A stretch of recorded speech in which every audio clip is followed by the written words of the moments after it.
Morning to everyone. এটা ছিল next day, third day. আমরা বেরিয়ে গেছি রেডি হয়ে। আর এখানে দুজন এগিয়ে চলছে রোমান্টিক স্কিনে আমাদের নিয়ে।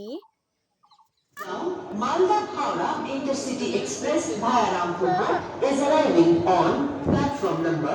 আমরা এখানে অপেক্ষা করছিলাম হাওড়া লোকাল ধরার জন্য, আর তারই জন্য বসে একটু ওয়েট করে নিচ্ছিলাম যে এক্ষুনি ট্রেনটা ঢুকবে বলে।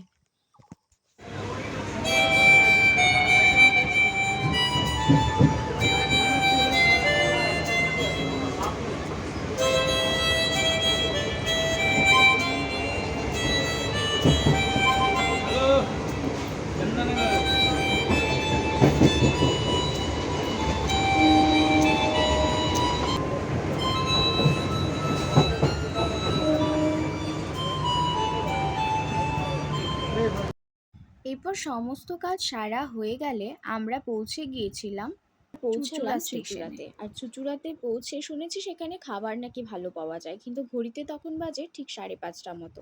এত দেরি করে কেউ লাঞ্চ করে মানে খাবার ইচ্ছেটাই যেন মরে গিয়েছিল। এতটাই খিদে পেয়েছে মনে হচ্ছিল রাস্তা যেন আর শেষই হচ্ছে না। ওই যে দেখছো, ওই রেস্টুরেন্টটাতেই আমরা ঢুকেছিলাম, বণিক রেস্টুরেন্ট। এনিওয়েজ আমরা এখন অলমোস্ট ডিসিশন নিয়ে নিয়েছি, এবার খাবার অর্ডার হচ্ছে।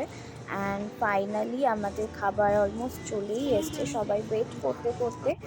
তো আমরা দিয়েছিলাম চিকেনের কিছু আইটেম অর্ডার করেছিলাম, মানে লাঞ্চ যেটা হয় বেসিক্যালি সেটাই খেয়েছিলাম। তো লাঞ্চে ছিল চিকেন ফ্রাইড রাইস, আর তারই সঙ্গে চিকেনের গার্লিক চিকেন এরম একটা আইটেম ছিল। তো ভালো লেগেছে অলমোস্ট খাওয়াটা।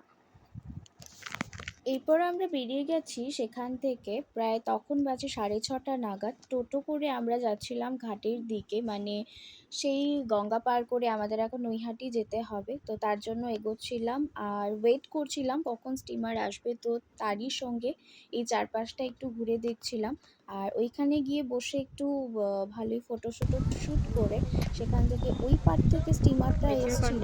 তো তারই শিকলে আমাকে বাঁধা গানে